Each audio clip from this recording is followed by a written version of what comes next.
नमस्कार साथियों, मेरा नाम सुनील सैनी, मीडिया सिपाही चैनल में आपका स्वागत करता हूं। तो आज हम आए बांदीकुई विधानसभा क्षेत्र में। तो आज हम यहाँ के कांग्रेस पार्टी के वरिष्ठ नेता से बातचीत करते हैं। राम राम जी। राम राम साहब जी, आपका परिचय? मैं रतन पटेल, जिला कांग्रेस कमेटी का सचिव, राजेश पायलट किसान संगठन का मैं प्रदेश महासचिव। अच्छा, बांदीकुई में एक बहुत बड़ा मुद्दा चल रहा है दिनेश मीणा का, जो कि एक बाइक चोरी के आरोप में उनकी हत्या कर दी गई है। तो उसके बारे में आप थोड़ा खुल के बताइए। देखिए, कल सुबह लगभग 9 साढ़े 9 बजे एक बच्चा खुद की बाइक से धोड़ी गुमटी होके पंडितपुरा रोड से जा रहा था। वो शायद किसी दुकान पे सामान लेने के लिए रुकता है, वहां सामान लेता है, सामान लेके वापस जब वो आता है तो शायद भूलवंश किसी दूसरे की मोटरसाइकिल में उसने चाबी लगा दी। उसके शक में, चोरी के शक में, वहां जो दुकानदार थे, वहां के जो आसपास के लोग थे, उन्होंने उस बंदे को घेर दिया, उसको एक पेड़ के बांध दिया और उसकी इतनी बुरी तरीके से पिटाई करी कि वो वहीं बिल्कुल अधमरा नहीं पर लगभग मर ही चुका था। ये घटना हुई। उसके बाद में पुलिस को इन्होंने इन्फॉर्म किया। पुलिस के जो दो कर्मचारी आते हैं, पुलिस वाले जो आते हैं, वो भी वो बच्चा जो चोरी के शक में जिसको पकड़ा था, जिसको बांध रखा था, वो ये कह रहा है मुझे पानी पिला दो, लेकिन ना तो पुलिस वाले और न वहां वो जो मारने वाले लोग थे, उन्होंने उस बच्चे को पानी नहीं पिलाया।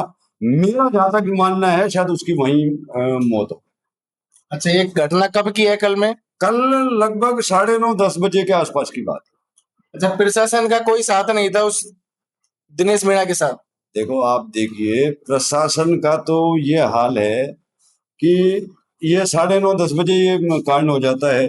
दो साहब बसवा पुलिस को ये इन्फॉर्म किया जाता है वहाँ कि साहब हमने चोर पकड़ लिया। 2 घंटे बाद में वहाँ पुलिस वाले पहुंचते हैं। इतने वो बच्चा शायद वहां मर ही चुका था, वो जिस कंडीशन में वो दिख रहा है वीडियो में, मैंने जो देखा था। उसके बाद में बसवा पुलिस वाले उसको वहां से पहले बसवा ले जाते हैं और बसवा हॉस्पिटल में जब उसको दिखाते हैं तो बसवा हॉस्पिटल वाले उसको रेफर करके बांदीकुई कर देते हैं।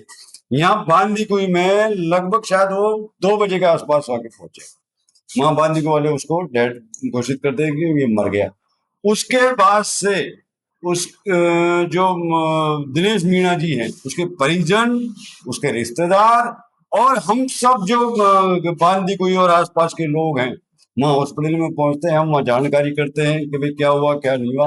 लेकिन बांदीकुई पुलिस प्रशासन की तरफ से पुलिस के जरूर अधिकारी वहां खड़े थे, अन्यथा वहां बांदीकुई का कोई न तो एसडीएम था, न कोई सीएम था और न ही बांदीकुई का कोई भी कर्मचारी वहां जो जिम्मेदारी ले, ऐसा कोई कर्मचारी अभी तक वहां नहीं था।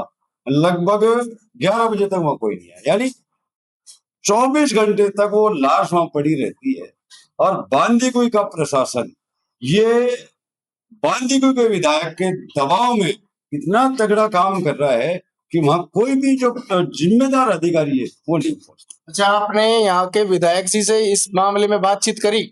यहाँ मैंने तो बात नहीं करी, लेकिन उनके परिजनों ने विधायक साहब से बात करी, विधायक साहब को फोन किया, लेकिन विधायक साहब ने 2 टूक जवाब मना कर दिया कि मैं नहीं आ रहा और वो आए भी नहीं।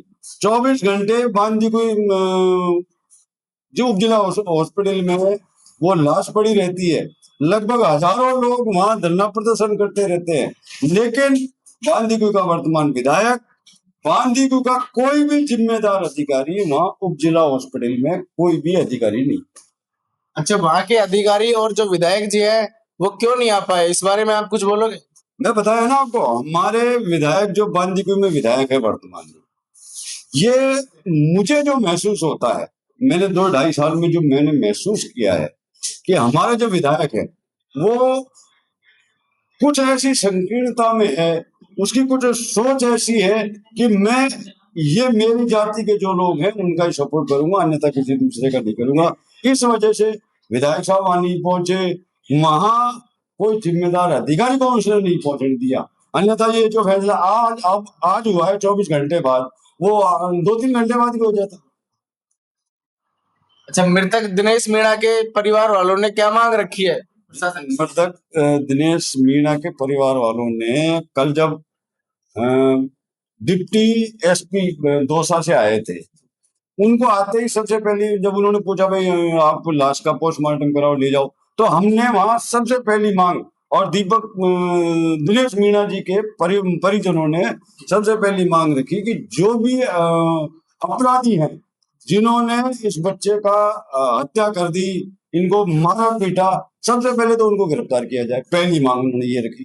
दूसरी मांग उन्होंने ये रखी कि जो मृतक है दिनेश मीणा, वो शायद मेरे अंदाजा में 26-27 साल का है, उसकी 23 साल की पत्नी है और एक 1.5 साल की 18 महीने की बच्ची। आप सोचिए, आप इमेजिन करिए कि एक 18 साल की बच्ची, उसके गुजारे के लिए उस परिवार को कुछ आर्थिक सहायता हो जाए, उसके लिए 50 लाख रुपए का मुआवजा।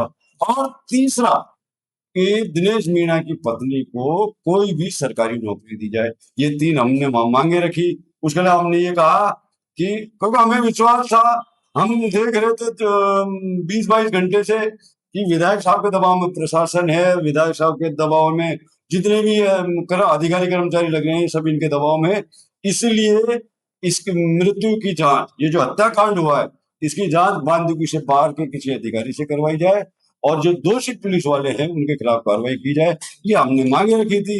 यदि कोई जिम्मेदार अधिकारी वहां होता तो ये बातें कल शाम को भी हो जाती। अच्छा, अभी सरकार ने अभी प्रशासन ने कौन कौन सी मांग पूरी करी है? प्रशासन ने सबसे पहली मांग जो हमने रखी थी कि इनको जो हत्यारे हैं, जो जिन्होंने इसकी हत्या करी है, उनको गिरफ्तार करो। तो शायद मेरे अंदाजे में शायद 10-11 उन हत्यारों को उन्होंने पकड़ रखा है, उनको जेल में बंद कर रखा है। पहली मांग तो ये हुई। दूसरी मांग, उन्होंने इस परिवार को आर्थिक सहायता जो सरकारी नियम के अनुसार जो भी होती है, शायद मेरे अंदाजे में 10-11 लाख रुपए के आसपास वो मांग मानी है। मृतक की पत्नी को निविदा पर बांदीकुई या दौसा, जहां वो पसंद करेगी वहां नौकरी, ये मांगी। तो सरकार प्रशासन ने क्या ये मांग पूरी करने की बोली है या फिर अभी कर दी गई है? नहीं, ये मांगे लिखित में हमने दे ली है कि हत्यारों को गिरफ्तार कर लिया, वो हमने देख लिया, हमने दिखा दिया। ये मांग पूरी हो गई। ये हो गई। दूसरी मांग उन्होंने हमें लिखित में दिया है कि जो सरकारी जो सहायता मिलती है वो सहायता मिल जाएगी। तीसरा, मृतक की पत्नी को दौसा या बांदीकुई जहां भी वो संविदा पर नौकरी करनी चाहेगी वो नौकरी हो जाएगी, वो भी हमें लिख दिया है। तीसरा, ये जो बांदीकुई के किसी भी अधिकारी से हमने जांच कराने के लिए मना कर दिया, तो उन्होंने मानपुर सीओ को इसका जांच अधिकारी बनाया है। तो हमारी मांगे प्रशासन ने लगभग सारी मान से खत्म कर दिया। उसका पोस्टमार्टम हो रहा है, उसका दाह संस्कार। दाह संस्कार कर दिया या फिर अभी होगा? अभी होगा, पहले पोस्टमार्टम होगा, उसके बाद दाह संस्कार। क्या एक जान की कीमत 8.25 लाख रुपए ही है क्या? देखिए, मैं आपकी बात को बिल्कुल समझ रहा हूँ, लेकिन आप थोड़ा सा, आप और हम मानव हैं। मानव व्यक्ति आदमी को आप देख रहे हो 24 घंटे से वो लाश वहां हॉस्पिटल में मुर्दा खाने में रखी है। उसके परिजनों का वहां रो रो के बुरा हाल है। एक वो 18 महीने की बच्ची, वो वहां बेचारी वो परेशान हो रही है। तो हमने सबने मानवीयता के नाते कि भाई अभी तो जो सरकार जो मांग मान रही है, इन मांगों को हम मानते हैं। इसके अलावा यदि सरकार ने हमारी इन मांगों को पूरा नहीं किया तो हम दोबारा आंदोलन। अच्छा, आए दिन बांदीकुई में ऐसी घटनाओं का सामना करना पड़ रहा है जी, तो इसके बारे में प्रशासन के बारे में आपका क्या कहना है? देखिए, ये पहली घटना नहीं है।